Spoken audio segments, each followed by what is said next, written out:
Hey there, and welcome to Work is Third, the podcast that is all about indulging in rest, setting boundaries, finding joy, and putting yourself first. I'm Dawn Hunter, your host, and I'm so excited that you're here. Today's guest is Jamila Weathers, joy specialist, community curator, and founder of 𝐬𝐮𝐬𝐽, who joins me for a rich, real, and affirming conversation about what it means to put your joy first. From daily affirmations in a federal workplace filled with uncertainty to nurturing sisterhood and healing through grief, Jamila shares how she is rewriting the rules of success on her own terms. We talk about boundaries, the importance of building a community where you can be your whole ass self, and what happens when you stop pouring from an empty cup and start pouring into yourself. This is a conversation about alignment, agency, and experiencing joy without guilt. If you want to skip around, I've added chapter markers, but honestly, you're going to want to stick around for the whole thing. Let's dive in.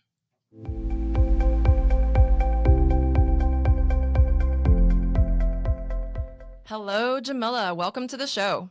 Hello, Dawn. Thank you for having me. I'm so honored to have you here. I'm really excited for this conversation. Same here.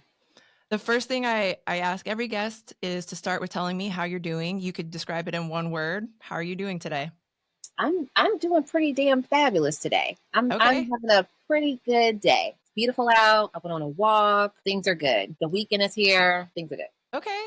Did you have a good week leading up to today? I'm going to be honest with you. Lately in the federales, it is very difficult to have a good week leading up to Friday. There's so much uncertainty. There's a lot of weird energy in my workplace right now. So I have to kind of make my joy during those 8 hours or whatever, or try my best not to get caught up. But my highlights, as soon as I'm done out of there, then I can like really tap into myself.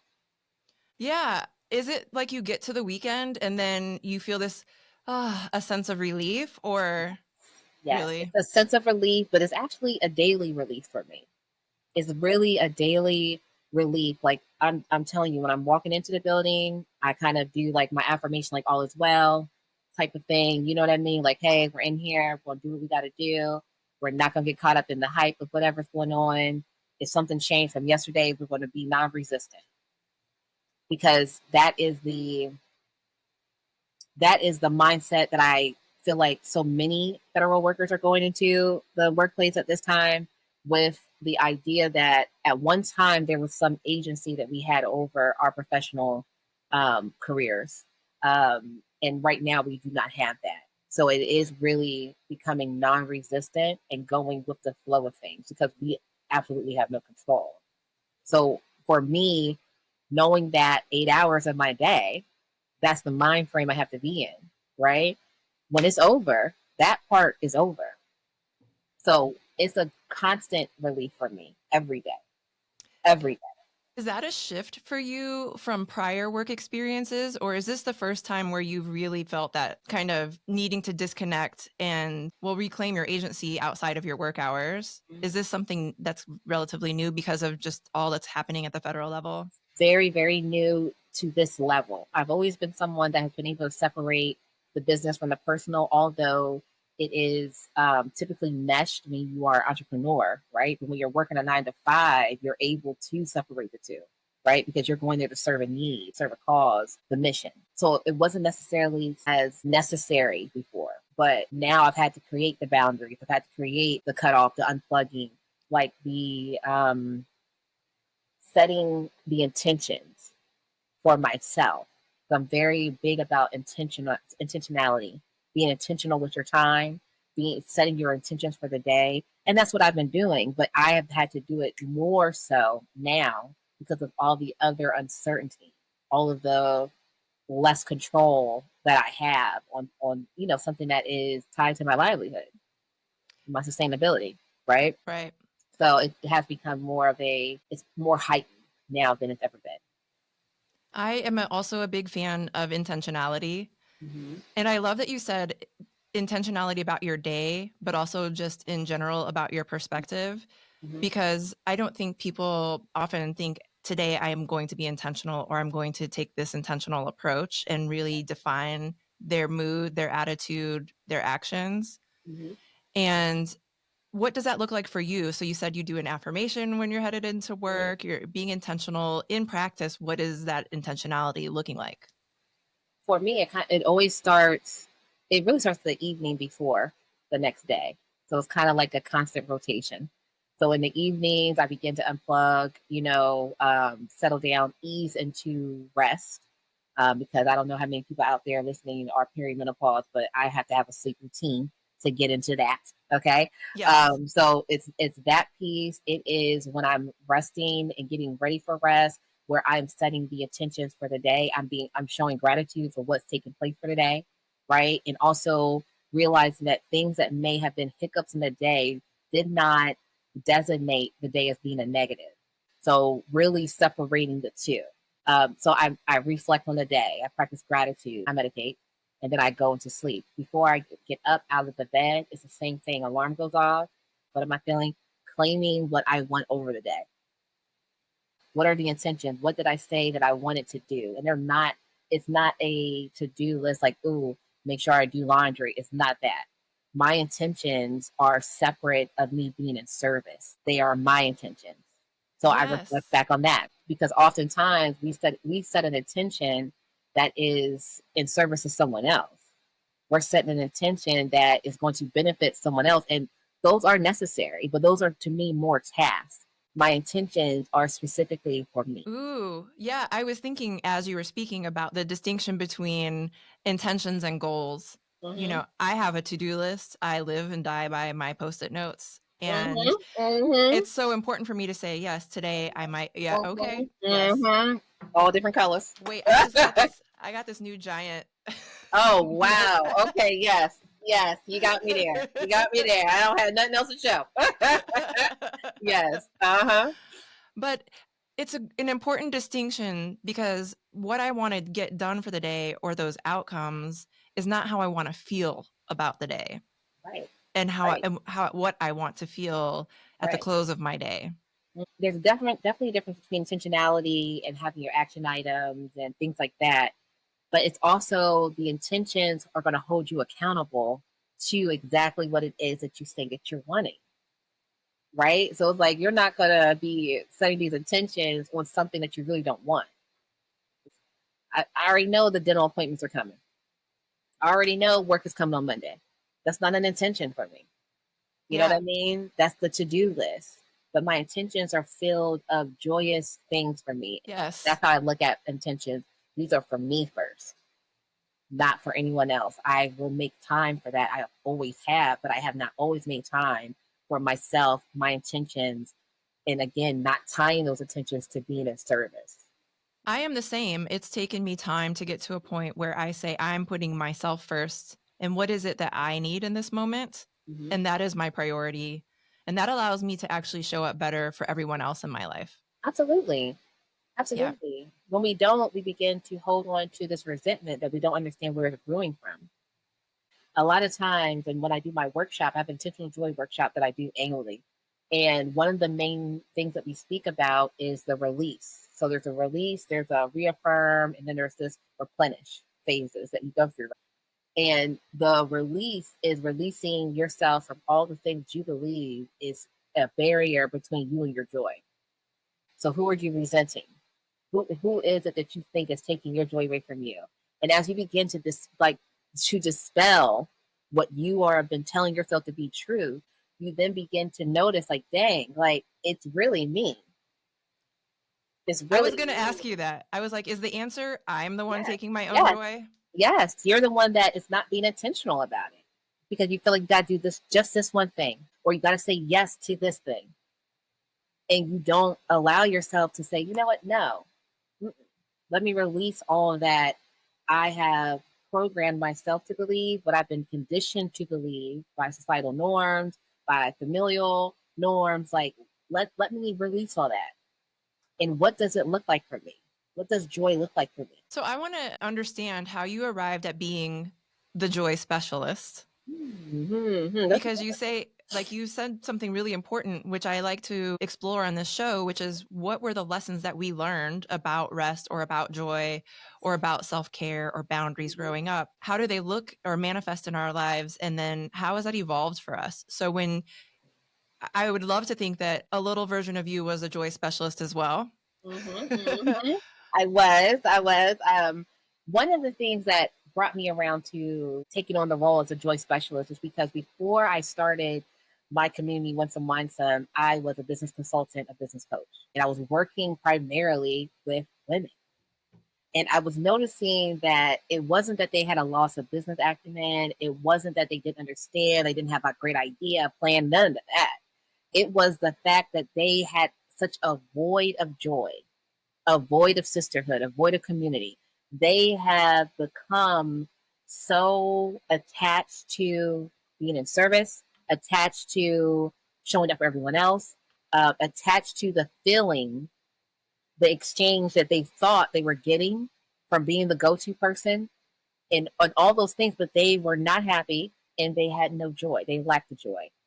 And that also caused me to reflect upon my life. When my mother passed in 2015, it really began to force me to look at my life as it was at that point, realize that so much of my joy was tied to people. Tied to people. Losing your mother opens up so many things because for me, my mother was my person. So a lot of my joy was attached to my mom. And then fast forward to when I launched my consulting and coaching business, taking in women, Black women specifically, entrepreneurs, working 9 to 5s, and then, bootstrapping their own business, children, marriage, all the things, right? And realizing like, am I joyful? Am I happy? Or am I following suit in what I've seen? So the more I thought about it, I also was in another container that I had paid a significant amount to be a part of. And I was realizing in that container that so many of the women wanted to be seen, felt, and heard. They did not want to be talked at. They wanted someone that could feel them, that could understand where they were coming from. And sometimes without having to say anything, without needing to code switch, without needing to do all those things, they wanted to be able to be in a space where they could be honest about what they're feeling and then navigate their way towards their joy. Get to a place where they could really feel joyful, happiness, and it's about them without the guilt. So that made me say, you know what? Like the consulting and coaching was cool. It was great, but it was not my soul's purpose. That was something that it's a strong suit for me.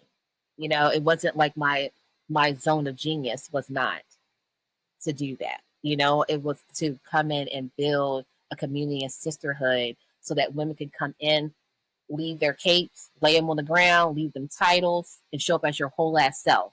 Because in here, the focus is you. In this space, and the spaces that I'm curating, it's about you coming in here, being filled, right? You may pour into the cup next to you, into the next, somebody may pour into yours, but we are filling each other up. We're telling each other this is perfectly fine for your cup to be full and running over before you begin to pour into someone else. Like we're changing the language. And once I realized, like, oh, wait a minute, this is what more of us need to hear. That was it for me. I was like, okay, joy specialist, because that's when people see me. That's what I'm talking about. I'm speaking. I want you to feel good in an exchange with me. I want you to be like, oh my gosh, like she is a vibe. You know what I mean? Like I want that because I want that for you. I want you to feel that too. I want you to leave people with that as well because you filled up in yourself, not overcompensating. Right. Not following again those societal norms for women it's tricky in and out of the workplace. And you said working specifically with Black women, right? And it's even more difficult in the workplace navigating that and really feeling, I think, sometimes a pressure to conform to certain standards of behavior in the workplace, and that those necessarily are keeping you from being your authentic self in the workplace. And that ultimately affects your joy at work as well, and then in the rest of your life as a whole. Absolutely. And for Black women in general, we are never able to be our whole ass selves at work because we're not seen as human. We're seen as like the almost like the machines, because we typically come into these spaces where we have to show up and be like Olivia Pope's dad from Scandal said, 10 times better. You know what I mean? You got to come in there. You got to show up. That you are never out of sorts. You are never able to really divulge what's really going on because it's not taken in the same way as your counterparts. It's looked at as a weakness. So that's why it's so important for Black women to have spaces where they don't have to show up in this community and still have to code switch, because we're code switching 10, 12 hours out of our day. Right. You know what I mean? And it's just not, there's not a safe space for Black women in the workplace. And I will die on that hill. There might be people that you're cool with, right? There might be allies, absolutely. But there is no safe space for a Black woman to truly show up as her whole ass self without her being labeled Yes. a particular way, without her being viewed as being too much or not enough, or because if we decide to pull back, which I have been pulling back and not going above and beyond and really doing what I'm being paid to do, then it's like, oh, well, what's changed? Well, what's changed for a lot of us is that we are no longer willing to continue to carry the loads and realizing that us carrying all this extra load is dead weight. It's dead weight for us, and we have nowhere to let it off. Right. Because not only in the workplace, but the world expects us, even in our family units. You know what I mean? Like, it's this expectation that, oh, she got it. Oh, she'll get it done. And in reality, where do we offload that? Without community, without sisterhood, without having spaces that like Winsome Winesome, the community, without having these spaces. Tell me more about Winsome Winesome as a community. Where did that idea come from? If it's different than what you've been describing, was it organically you arrived at Winsome Winesome? Yes. And then what is that experience like for the women who are able to participate? Oh, wonderful, wonderful. But Winsome Winesome all came from me paying to be in a container where I thought that this would be like building community and sisterhood. We're building our businesses, all that. Got in the container, wasn't quite that, but I had already paid. So I was in here and I was meeting other women that were having the same feedback as I about like, okay, look, I'm in here. This isn't exactly what I thought. Winsome Winesome started with a happy hour. That's all it was. It was a virtual happy hour to bring everyone together from this one container into this. Like, let's chat it out. Let's talk. Let's share our wins. Let's whine about our lessons. Those are the only L's that we take. And like, be in community. This is a space you don't have to code switch. You don't have to do any of that. You can just be your whole ass self. It started there. Then I was like, oh my gosh, like this might be something, because people were showing up. I was doing monthly happy hours. It was like people were coming, enjoying. We would be on there at 90 minutes, 2 hours for something that I thought was just going to be an hour. But I began to listen in and hear the concerns, to listen in and hear like so many of the women that were coming were void of a friendship and real sisterhood. They have friendships or friends from the past and that, that may have seen you through different seasons, but that real live living single type of friendships. You know what I'm saying? Yes. Where that they're like anchors and you're like yearning for that companionship and being able to enjoy and talk about the differences that are not just related to business. I have created a ecosystem where they are comfortable and confident to share all the things that are really going on in this space, because it is very intimate. It's very controlled, because what's going on inside that community, no one else knows unless you're inside the community. You're not getting the day-to-day discord that we're in. You're not getting that. You're not getting the joy circles. So we come together, we have a joy circle, and we kick off our week with it. And I do it once every other month. Joy circle, we make playlists. We go into the breakout rooms. We talk about what our intentions are. We're doing things that are not just like, oh, this is horrible, this is bad, all those things. Like, we are breathing life into each other. And it's just a completely different dynamic.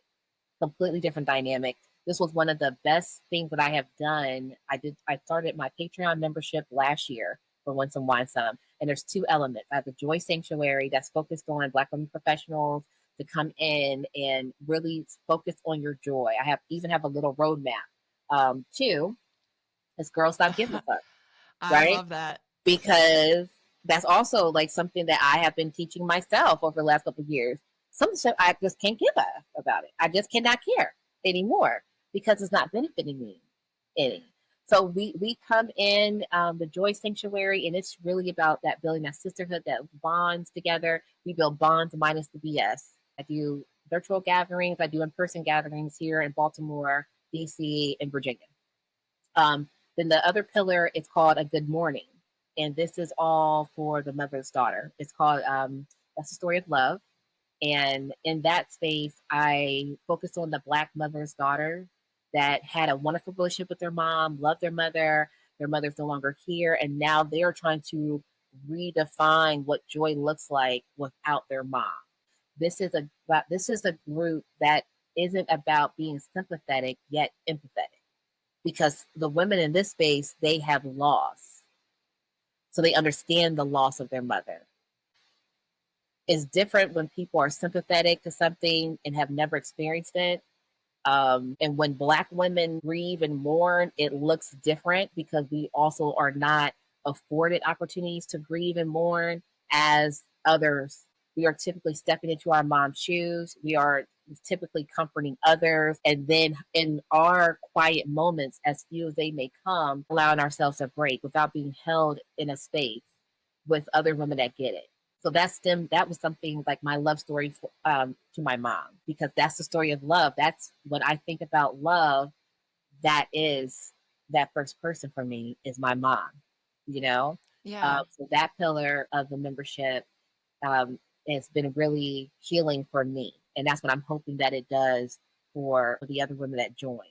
You know, a lot of this, what I do across the board for Win Some Wine Some, is truly about us healing ourselves in sisterhood, in community. Because as we age, it is super important for women to have friendships, for women to stay active. Because again, statistics show what happens when we don't.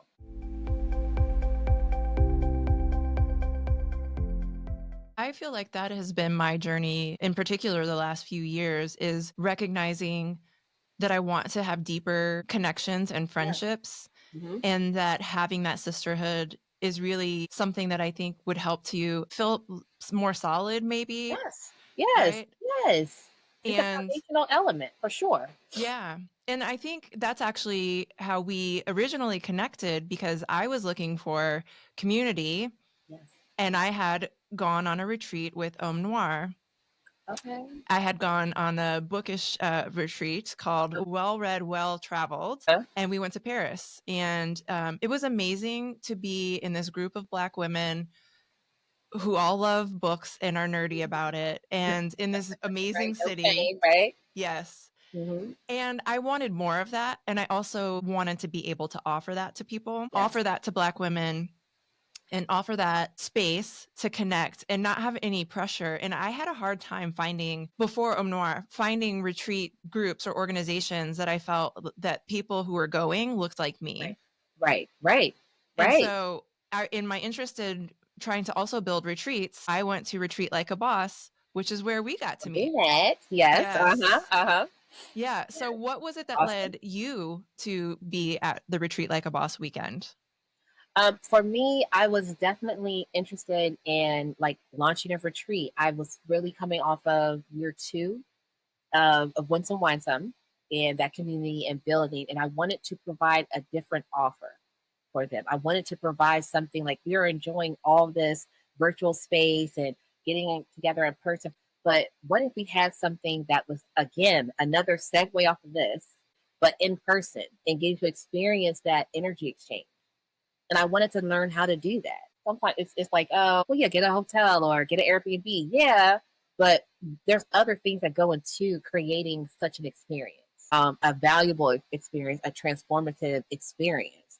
And I needed to be in the room with someone that wasn't just giving you the skeleton of things. That was good, but I also need the meat and potatoes of it too. Give me the depth.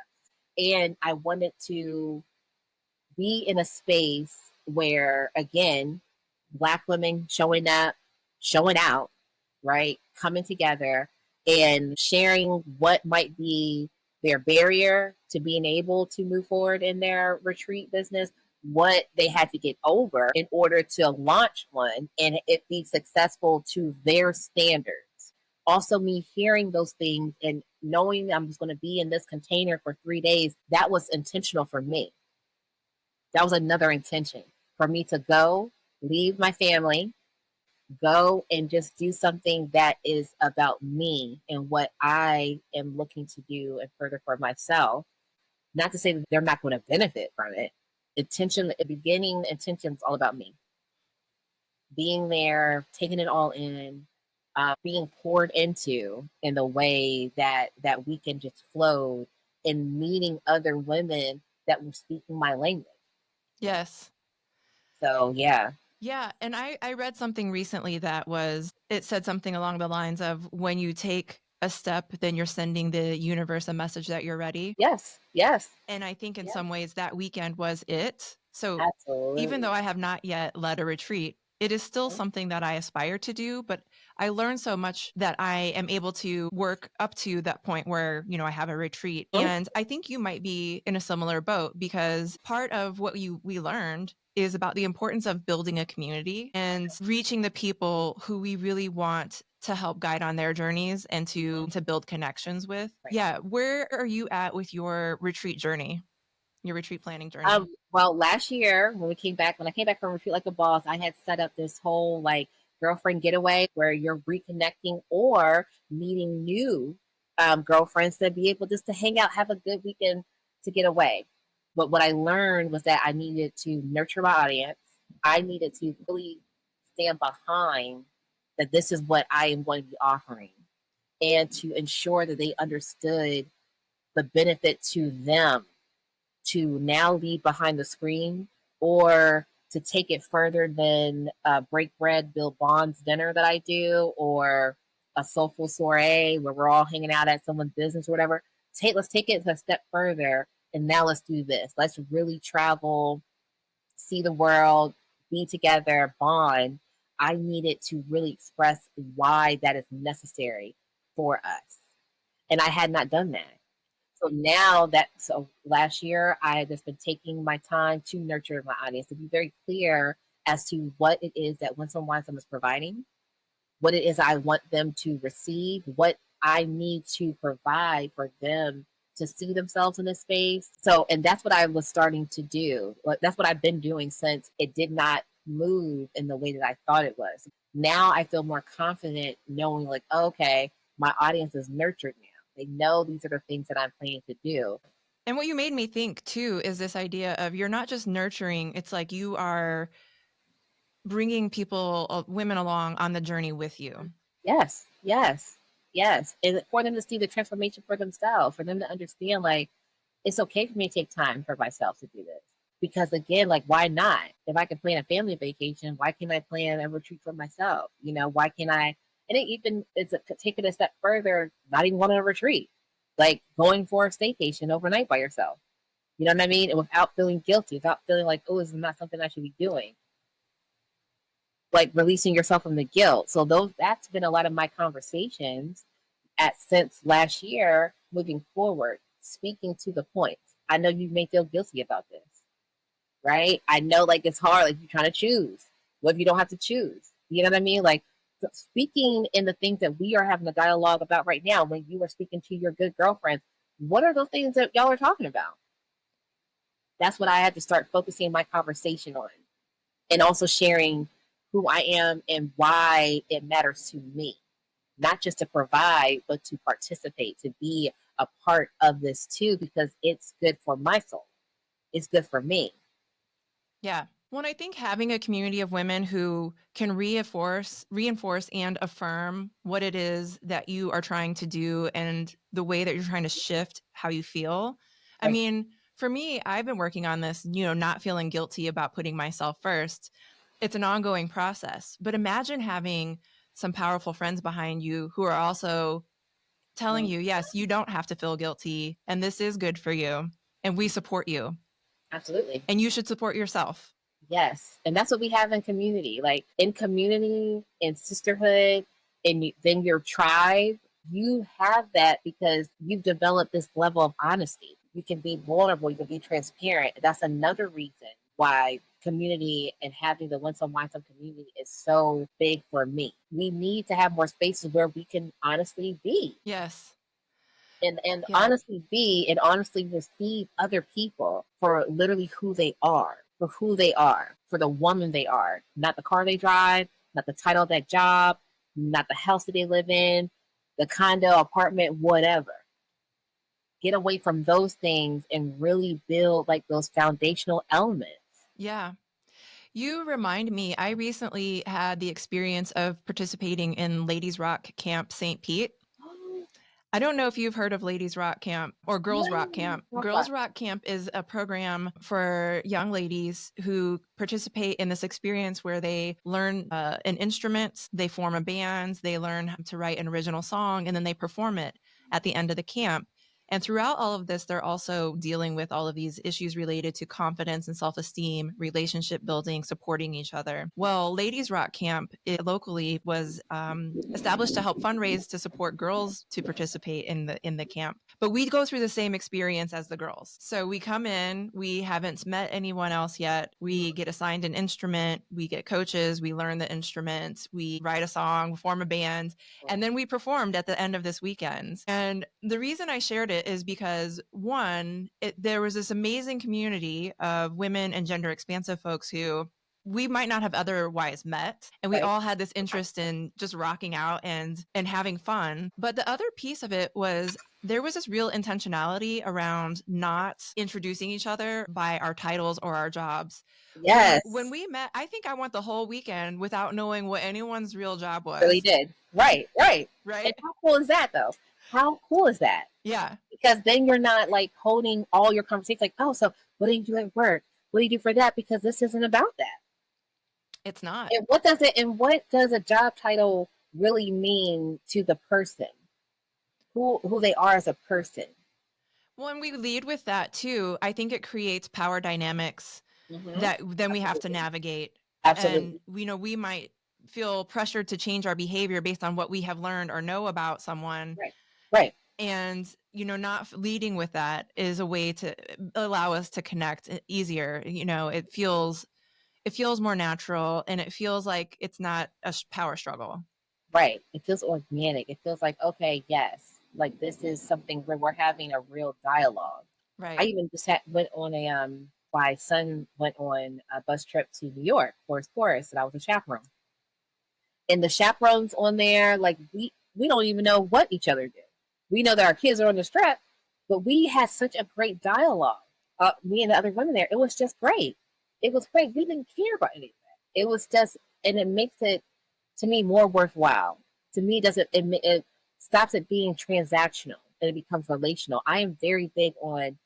I don't want transactional relationships or friendships. I want that relational. I need deeper than surface. Yes. That's where I am. I'm in a season of deeper than surface. When you were sharing your intention setting, the two words that came to me were connection and abundance. Yes. Yeah. I am big on that because, again, I thrive in that. I thrive in really getting to know people. I'm very inquisitive. I'm going to ask questions because I want to know you. I want to be able to bond with you. I want to be able to understand you, right? And vice versa. I also think that, especially in the current moment, I think connection and the relationships we have in our local communities and in our neighborhoods are going to be more important than ever. Oh my God. When we're losing this kind of superstructure or, this high level infrastructure, I think then falls to us to say, how as a community can we support each other? And we're not going to do that if our relationships are transactional. We're going to do it if we have true connection with each other. Absolutely. Yeah. So I actually want to go back because you have a full-time job and you're doing the Win Some Wine Some community and you have a family. Mhm. How do you manage all of these things? So this show is Work is Third. And every time I tell people about it, they're like, what's first and second? And I say, I don't know. What is first and second for you? For you, Your first and second is not mine. yeah, I like that. I like So, yeah. So what about you with everything that you have going on? How do you manage your energy and your time? Time management is a big thing for me. So I am very serious about my time. I'm even more serious about boundaries so that my time isn't affected with nonsense. And I also ask for help. So I am in a season where I'm not trying to do it all and I can't do it all. And sometimes the answer is no. When it comes to time management, especially because I work a 9 to 5, I get to work early because when I get up, get into work 6:30, I'm done by 3. I still have daylight and part of the day to still do the things that I want to do, spend time with my family, not just be working, sleeping, working, sleeping. So that is a big thing with the time management, setting the hard stops. Even in my workday, I have hard stops. Right. I make sure I take at least a 10-minute break every hour. If it's just walking, go to the bathroom, walking around, I do that. Lunchtime, I'm away from that desk, right? Let me get out a little bit. Let me break it up so it's not monotonous, even though it is. So doing that. When I come home, I make sure I meal prep and things too. So it's kind of like that goes into flow. I'm not sitting here worrying about that all throughout the week. I'm putting something in the oven because I know what's planned. So I plan things out so that it's easier for me to get into flow. Even doing things on the weekend, I want my weekends to be my weekend. So I started doing things that are chores for me on the weekend during the week. I started doing it during the week because I'm already at work, right? I get home at a good enough hour to do at least 1 or 2 things, still be able to show up for the things that are important to me by 9 o'clock, 9:30 at the latest. I'm no longer on this like that. I might be in the Discord, we chat a little bit, but that to me is still fun. And then I begin to be able to relax and get into my sleep routine, deal with my gratitude, all of that. Being able to cut it off and say, I'm done at this point in the evening. I'm going to spend time with my friends, with my partner, with my Right. dog, with whatever. Whatever, right. But It's you. recognizing the work will still be there. The thing you were working on will still be there, and trusting that it's going to get done on the timeline it's meant to get done on. Yes, and it always does. And those that false sense of urgency. All of that goes back to societal norm because we're not taught to, like, you know what, relax. Relaxing is even uncomfortable to so many Black women because we feel like we're supposed to be doing something else, right? It used to be very difficult for me to watch my kids relax. I'm like, something could be clean, like something could be done, but it's like, well, wait a minute, why is that? What does that mean? Like, I even give my youngest, and I also did it for my 2 older honey bunnings, but for my youngest one, he gets a mental health day. He can take it whenever he wants to. He gets one every quarter, sometimes 2. Because I'm like, I take mental health days. Baby takes off. Why am I not teaching you that sometimes I just don't want to go to work? I just want to be. And there's nothing wrong with that. The perfect attendance, that doesn't mean anything, right? That does not mean anything. But so many of us that have a type A personality, that have that false sense of urgency, it stemmed from honor roll. It stemmed from attendance. It stemmed from being applauded and congratulated because of what you were doing. Yes, Right? that right there. So that, like, it's for me, it's healing the little girl with these time blocks. And also realize, like, oh, I'm not doing things the way my mom did. She did not make time for herself. Her job literally stressed her out and it killed her, I believe. She died way too young. Way too young. But the stress of trying to show up and be everything to everyone, it afforded her no time to just be Deborah. Right. And right now, I'm just being Jamila.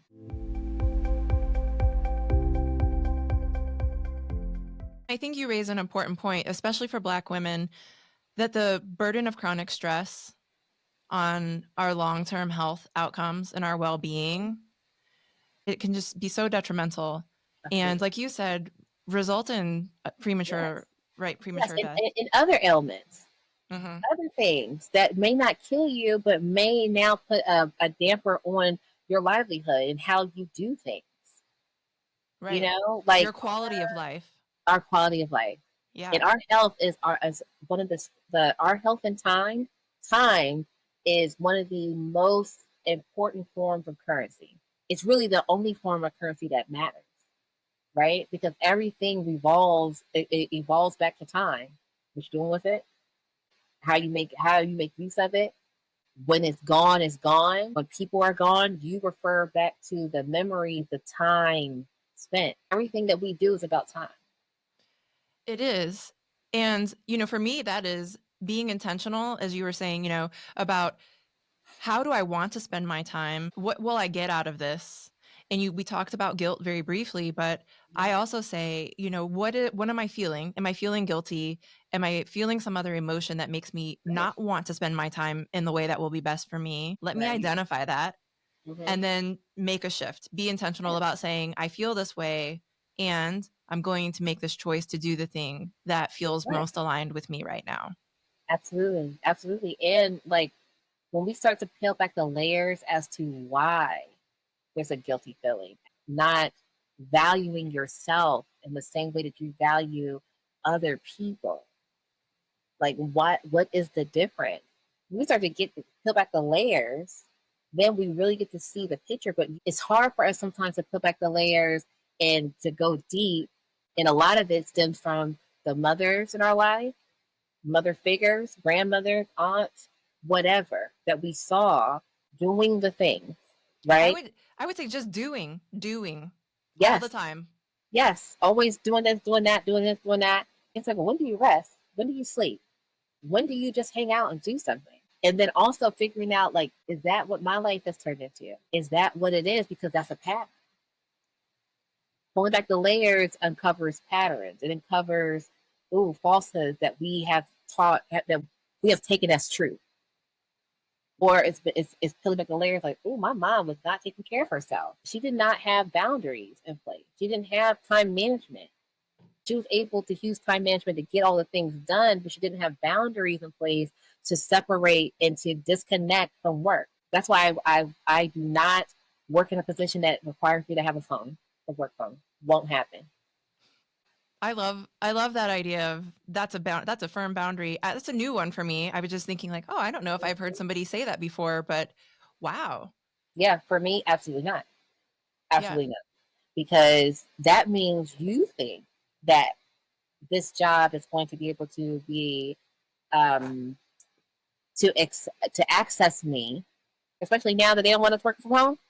That computer, I don't bring that laptop home. It stays home.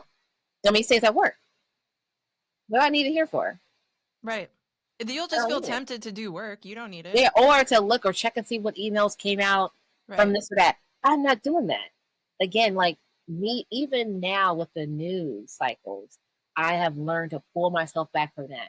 And I'm also realizing the more and more that I pull back from, and this, that I have had such a level of peace. Peace. So even when I see a story, right, it's like, oh, okay, that's what we're doing today. I guess, Right. you know, fine. Because what does it do to have me all up in arms about it? Nothing. Nothing. And I've there's people that don't experience, have no idea what it's like right now for federal workers, what it's like for people that get federal subsidies, what it's like for people that rely on these programs. There are millions of people that don't have a clue. Their world's still turning. Not to say that's a good thing, but I'm just saying I've had to realize other people's world is still turning that have that this what's happening to me does not affect them. They're going on, they're doing their thing because this is not their life. And it's really forcing me, Dawn, to think about, is this all there is? So many of us, especially Black women, we get into the federal government, we get to state government, and we thrive, right? And we forget to acknowledge whether or not is it our passion or are we just good at this shit? And 9 times out of yes. 10, we just good at it, Yep. right? This is causing me to look at it and say, is this all there is? Do I even enjoy what I do? What I've been doing all these years? Have I ever enjoyed my work? You're Have I speaking ever to my enjoyed soul being right in, now. right? But these are the questions. Have I ever enjoyed being in service to people in this way? Have I? Or is it what I thought I should be doing? Oh, go get the degree, go do this. Okay. But what is it that I'm passionate about? And that's when some wine some. That's why I can show up and do that. Eyes closed. Yeah, I don't care if I'm tired. I'm never tired when that's happening because that is something it's building my business from a place of passion versus necessity. I also only work with women that are looking to build from a passion standpoint. We do necessity every day, Monday through Friday. We understand what necessity is. I'm not going to help you build a business that's just another, I gotta do this. There's no happiness or joy involved in it. I'm not going to do that.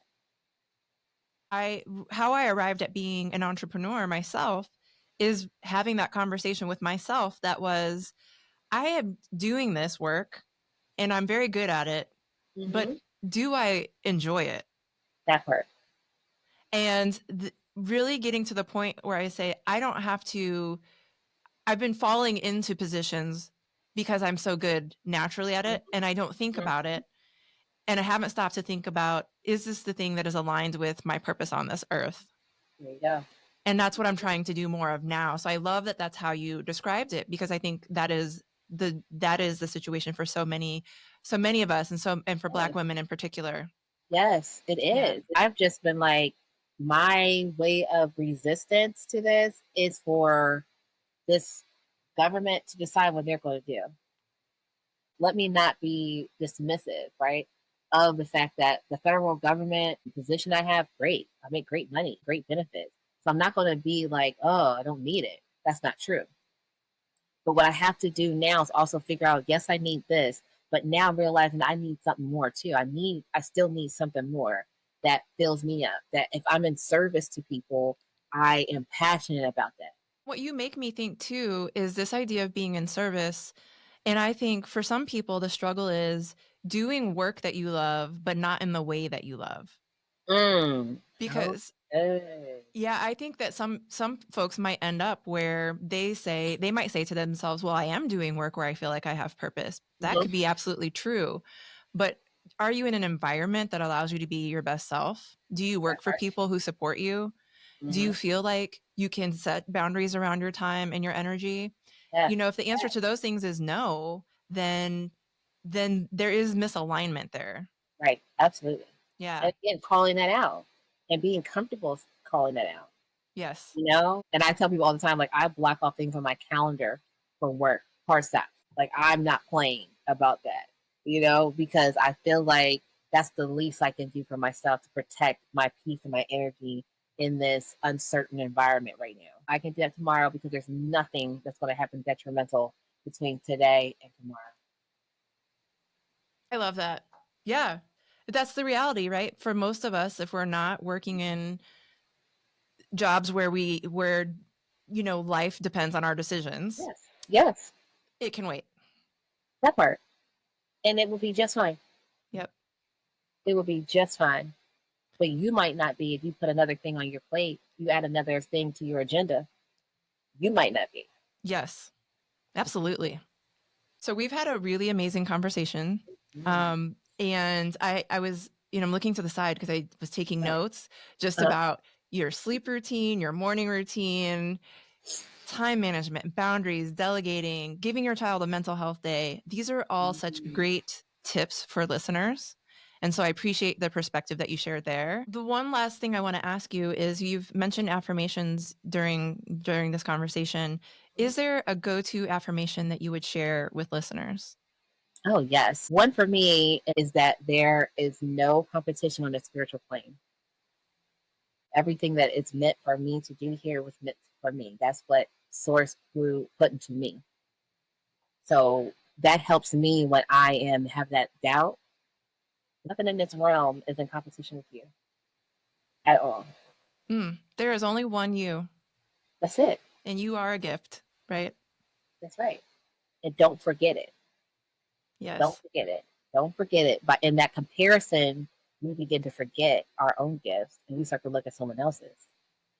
That's why it's a constant for me to remind myself, oh, there's no competition for you here.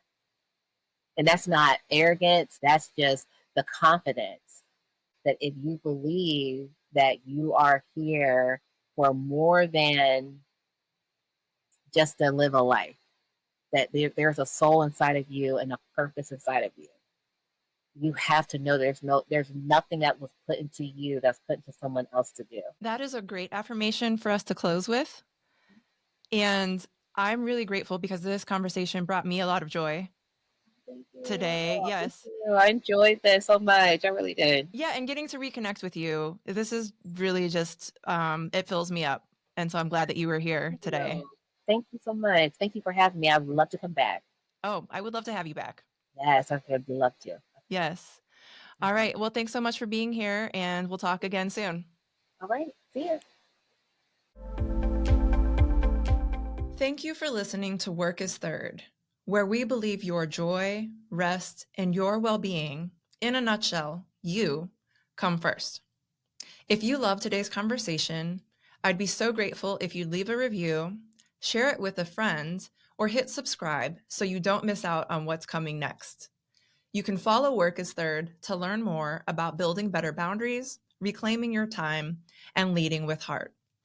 Until next time, take good care of yourself because you are your most important asset. Remember, work isn't first, you are.